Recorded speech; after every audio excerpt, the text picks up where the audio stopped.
Selamat malam, perkenalkan saya Damarjati Wahyu Guru. Di sini saya akan mempresentasikan hasil final project saya terkait REST API saya yang berjudul One Daily Use Obat Dispensing API. Jadi, yang pertama adalah latar belakang project, di mana di sini kenapa saya membuat project terkait One Daily Use Obat Dispensing API.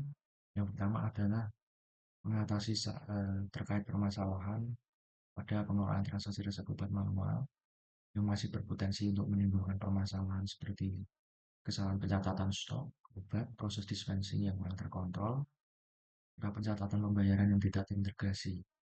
Hingga kita membutuhkan REST API yang dapat mengelola seluruh proses pengelolaan obat secara terintegrasi ini, baik dari sisi master, transaksi resep, dispensing obat, hingga proses pembayaran dan pelaporan.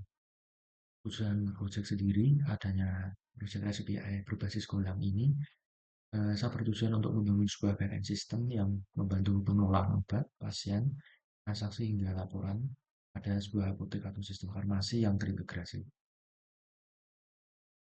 Untuk tech stack yang saya gunakan di sini, yang pertama adalah saya menggunakan Golang sebagai bahasa backend yang saya gunakan untuk membangun REST API pada project ini, karena bahasa ini cukup cepat, sederhana, dan cocok untuk mengembangkan backend ini sesuai dengan final project pada Zen Berkut ini. Yang kedua, saya menggunakan Gconic yang dimana merupakan framework Golang. Gconic ini saya gunakan untuk menghandle terkait pembuatan middleware, JWT authentication atau token, terus untuk pembuatan endpoint URL menggunakan routing, serta mengirim respon atau hasil dalam bentuk lain dalam bentuk JSON. Maaf. Terus selanjutnya yaitu OpenV yang saya gunakan untuk melakukan migrasi pada database, sehingga saya membuat sebuah skema dulu menggunakan file.sql di dalam folder SQL migration, yang nantinya folder SQL migration ini nanti akan kita kirim melalui OpenV ini dan akan terbentuk tabel-tabelnya secara otomatis di dalam database Postgres. Dan untuk libpg ini untuk melakukan komunikasi antara bahasa Golang dan database yang ada di Postgres. Bcrypt atau hashing password ini saya gunakan untuk pendaftaran, registrasi user, dan tambah user yang bertujuan untuk memproteksi password user agar tidak dapat diakses oleh siapapun. Yang selanjutnya adalah Thunder Client. Thunder Client yang saya gunakan di sini sebagai alat uji atau testing API ganti dari Postman karena lebih ringan. Yang terakhir adalah env atau environment yang saya gunakan untuk menyimpan file-file pentingnya seperti koneksi ke Postgres ataupun koneksi ke JWT script. Yang selanjutnya adalah struktur folder project. Nah, di sini saya mappingkan untuk folder project pada backend API Go ini. Yang pertama ada folder config yang saya gunakan untuk menyimpan file environment. Yang kedua ada controller. Di sini saya gunakan untuk menyimpan file-file yang berkaitan dengan koneksi pada King Framework untuk respons terhadap endpoint dari sisi klien. Yang selanjutnya ada folder docs. Folder docs ini sama memakai Swagger UI yang saya gunakan untuk proses dokumentasi ada endpoint API yang saya buat pada project ini. Terus untuk selanjutnya yaitu ada middleware. Middleware di sini saya gunakan untuk setting terkait JWT authentication serta untuk proses mapping role based authentication juga. Dan migration di sini yang saya sebutkan tadi yaitu untuk melakukan proses migrasi dari skema yang saya buat di dataobat.sql ini ke Postgres database. Dan untuk yang selanjutnya saya pakai folder repository sebagai layer database yang artinya Go akan berkomunikasi langsung dengan Postgres melalui library libpg. Ini ada banyak. Yang selanjutnya itu ada router yang saya gunakan untuk membuat endpoint API dan mapping role based user. Dan struct untuk menyimpan data-data struct yang berkaitan dengan transaksi obat, dispensing, kategori, laporan transaksi, data obat, pasien, pembayaran obat, transaksi obat, dan data user, termasuk untuk menampung request, response, dan proses yang terkait untuk login dan register juga di Strap ini. Dari struktur folder tadi mungkin akan saya jabarkan sedikit terkait alurnya. Jadi yang pertama yang akan terjadi dalam sistem API saya ini, klien akan mengakses API melalui Postman atau Thunder klien. Kemudian klien akan datanya akan diakses melalui router endpoint API kita. Dan nanti dari router endpoint API kita akan ditangani oleh middleware. Akan dicek JWT tokennya expired atau belum. Yang kedua, apakah login ini sudah pernah ada di sistem kita, data usernya, atau belum. Yang selanjutnya yaitu terkait controller. Ini yang akan menampilkan response dan request dalam bentuk JSON outputnya nanti. Di mana pada controller ini nanti GIN akan berkomunikasi dengan endpoint yang ada pada router, termasuk JWT tokennya juga. Yang selanjutnya yaitu pada repository ini nanti yang dimana Go akan berkomunikasi terhadap database Postgres, membalikan data-datanya dari database. Nah, apa yang terjadi dalam middleware yang berbasis JWT token ini? Di dalam middleware yang berbasis JWT token yang saya buat ini itu nanti akan ada proses yang namanya login. Lalu kalau user ini terdaftar itu akan memperoleh token JWT dan token JWT ini nanti akan dipasang di menu authentication baik di dalam Thunder client atau di Postman dan baru klien nanti bisa melakukan request API. Dan yang selanjutnya yaitu adalah middleware. Pada middleware ini eh, yang akan melakukan pengecekan terhadap token tersebut sudah expire atau belum, role base usernya sudah sesuai atau belum. Nah, itu kan ada cek validasi token ya, yang langkah kelima. Dan yang keenam, ini nanti yang akan merespons, yang akan mengirim hasilnya itu adalah GIN, GIN. Nah, untuk fitur di sini dalam sistem API yang saya bangun itu ada beberapa ya. Yang pertama adalah ada login dan register. Yang kedua ada CRD user soft delete, yang dimana pada soft delete ini user hanya akan dinonaktifkan melalui kolom status. Tidak dihapus langsung karena kedepannya mungkin untuk keperluan audit log. Dan yang selanjutnya yaitu user role. User role ini sendiri nanti bisa melakukan get atau update pada role user, termasuk saya gunakan untuk autentikasi JWT. Yang selanjutnya di kategori obat, ini bisa dihapus langsung data obatnya, hilang dari database, bisa create, bisa read, atau update, termasuk CRUD pada obat, pasien, transaksi resep obat, detail transaksi resep obat, dispensing, pembayaran validasi, dan riwayat transaksi. Untuk transaksi resep dan detail ini saya pisah karena dalam transaksi resep atau sebagai header ini, dia akan menampung banyak resep, beda-beda. Dan untuk item obatnya juga beda-beda sesuai penyakitnya di setiap resepnya itu. Dan untuk detail transaksi resep, itu untuk memasukkan item-item obat di transaksi resep obat. Untuk dispensing obat ini sendiri nanti akan dilakukan oleh user yang role-nya apoteker. Ini akan melalui beberapa proses. Akan saya jelaskan di slide selanjutnya. Sedangkan untuk yang pembayaran atau validasi, ini berfungsi untuk admin farmasi melakukan proses pembayaran dari pasien. Dan lewat transaksi obat ini untuk kepala farmasi melihat riwayat atau log transaksi yang dilakukan dalam rentang waktu tertentu. Nah, untuk proses dispensing ini yang terjadi adalah di mana obat pasien nanti itu yang sudah di-pack itu akan diverifikasi untuk untuk dilakukan cross double check terhadap obat yang kemudian selanjutnya akan dilakukan proses dispensing ke pasien. Dalam proses dispensing ini nanti akan ada yang namanya pemberian edukasi ke pasien. Dan yang terakhir adalah pasien menerima obat. Terus selanjutnya yaitu pembayaran ke admin farmasi.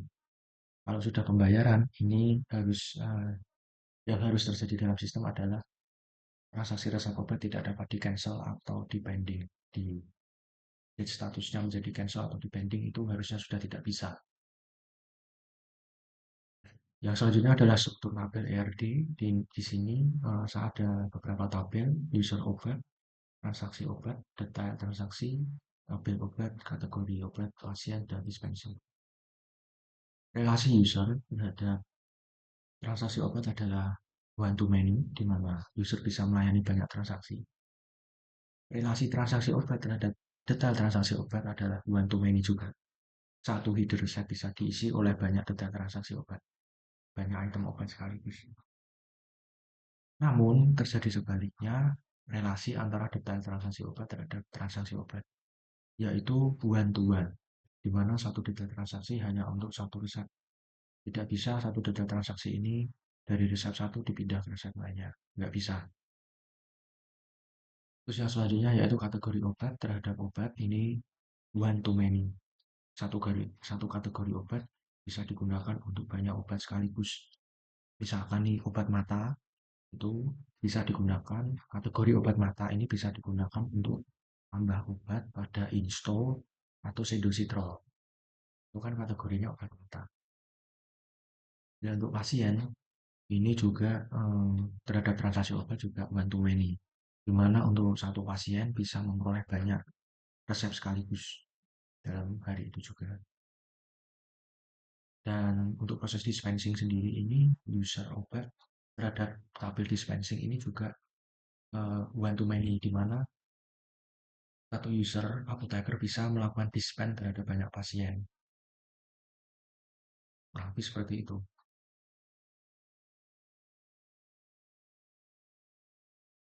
Nah, ini mungkin akan saya jelaskan endpointnya di Swagger. Yang pertama adalah um, authentication. Di sini saya membuat dua endpoint. Yang pertama adalah login dan register. Kalau login ini kurang lebih dia harus memasukkan password dan username. Tapi ini role base ya, sesuai dengan role-nya. Jadi setelah berhasil, token yang dihasilkan ini itu sesuai dengan role base-nya. Kalau error ya akan menampilkan pesan error. Terus untuk yang register ini misalkan dia melakukan registrasi, ini semua parameter yang ada di body endpoint ini harus diisi. Dan jika berhasil akan menampilkan output seperti ini. Terus selanjutnya yaitu user, di sini ada get, post, get by ID, put, delete, dan patch. Yang pertama ini untuk mengambil semua user, data user. Yang post ini untuk melakukan proses tambah user. Untuk yang ketiga ini adalah mengambil berdasarkan ID usernya. Yang keempat ini untuk update. Nah, ini nanti update ini bisa diisi salah satu ya, tapi require. Kalau sekali diketik ya harus diisi semua. Maksudnya nama ya harus diisi nama, nggak boleh cuma nama tok terus ini tidak diisi. Atau diisi lebih dari satu juga bisa, nama dan password. Dan hasilnya nanti, hasil update itu akan muncul output seperti ini. Untuk delete user ini ya seperti biasa ya outputnya kalau berhasil. Nah ini nanti akan dilakukan soft delete. Artinya user nggak benar-benar terhapus dari tabel. Karena untuk audit log. Untuk patch ini mengaktifkan kembali user. Misalkan yang di delete tadi itu cuti dan dia mulai bisa kembali, kita aktifkan lagi. Untuk yang selanjutnya yaitu kategori obat. Ini juga pakai get all, post, get by ID, put, dan delete. Di sini sama. Ini untuk get all ini bisa dilakukan filtering juga. Cari datanya juga bisa. Atau langsung semua di get tanpa ada filtering juga bisa. Kalau post, ini untuk menambahkan data kategori obat baru di sini. Ini diisi semua. Deskripsi wajib dikosongi, bisa. Diisi bisa. Tapi nama kategori wajib diisi. Dan setelah tersimpan nanti outputnya seperti ini.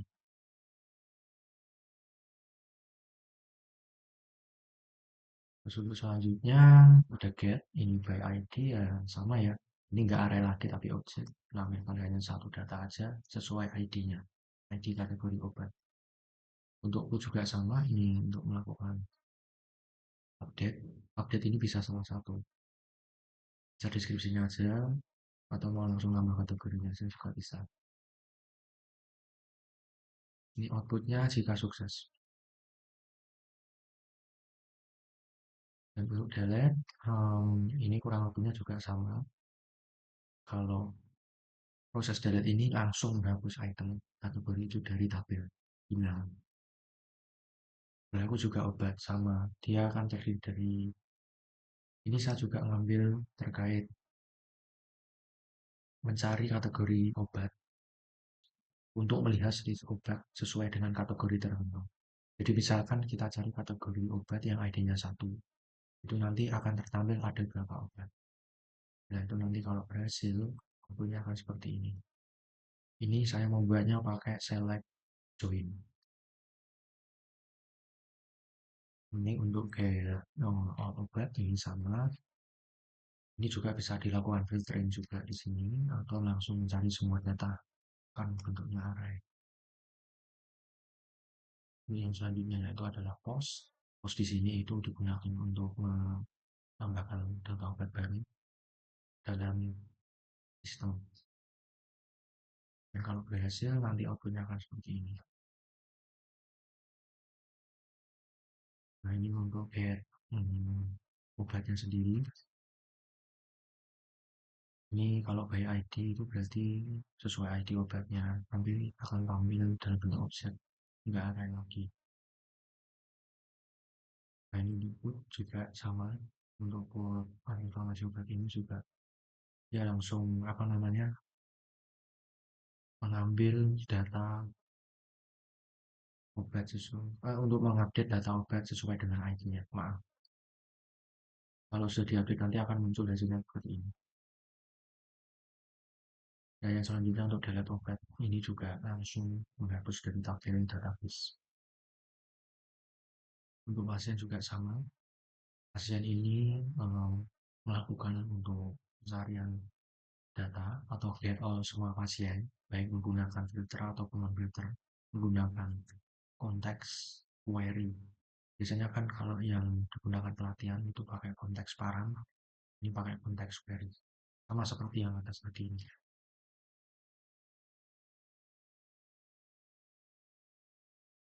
Terus selanjutnya ada post, ini untuk nambah pasien, ini untuk get, ambil ID pasien.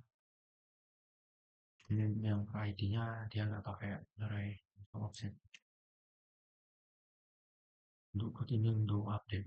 Ya, untuk update ini bisa salah satu, nggak semua parameter dimasukkan, tapi salah satu aja bisa. Untuk delete ini menghapus semua pasien sesuai ID-nya, sesuai ID-nya, ID pasien itu langsung dihapus dari tabel. Untuk transaksi obat, nah ini 1, 2. Nah, untuk yang atas ini untuk headernya, dan yang bawah ini untuk memasukkan item obat. Nah, seperti ini kalau berhasil pakai. Ini bisa banyak sekaligus dari reset. Misalkan 5 header reset mau tambah semua bisa. Jadi untuk post ini proses tambah cukup memasukkan RM aja, nanti headernya akan terbuat. Dan selanjutnya untuk get yang by ID ini juga sama. Ini tapi nggak ada ya, ini per objek aja sesuai ID. Ini untuk update, tapi untuk parameter update ini saya hanya ambil statusnya aja. Selama ini belum dibayar, masih bisa diganti, pending, cancel, atau sebaliknya. Tapi kalau sudah dibayar, transaksi ini nggak bisa dilakukan pending atau cancel. Dan delete ini juga sama. Ini langsung menghapus transaksi dari tabel database berdasarkan ID-nya. Untuk patch ini berfungsi hanya untuk cancel aja. Kenapa kalau saya pakai patch nggak good?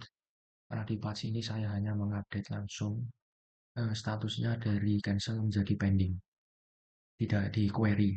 Jadi tanpa ada parameter tambahan di sini. Hanya satu tipe, tapi kalau lebih dari satu item saya menggunakan put. Nah, untuk detail ini yang kita untuk mengisi apa namanya item-item obatnya menggunakan pos di sini. ID transaksi headernya berapa, nanti diisi item obatnya menggunakan array seperti ini. Nah, hasilnya ini nanti akan saya tunjukkan. Nah, ini untuk get-nya, ini sama.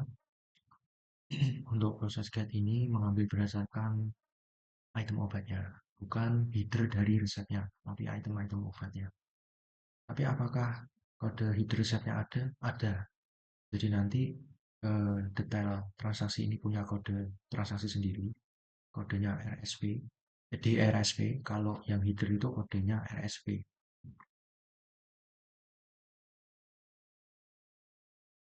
Kalau ini mengambil lengkapnya, ini header detailnya digabung jadi satu. Kalau yang dispen ini biasa ya, ini update juga. Ini saya nggak pakai parameter karena update dari query. Maaf, yang ini. Dispen ini saya update dari query. Jadi menggunakan parameter ID, ID header transaksinya berapa, kita set statusnya dari pending jadi dispen. Dan untuk laporan, kita buat jadi rentang tanggal, jadi nariknya itu sesuai dengan tanggal yang dimasukkan oleh kepala farmasinya. Em, ini pending juga ya, ini untuk mengecek bagian apoteker apakah masih ada pending atau enggak di transaksi obat.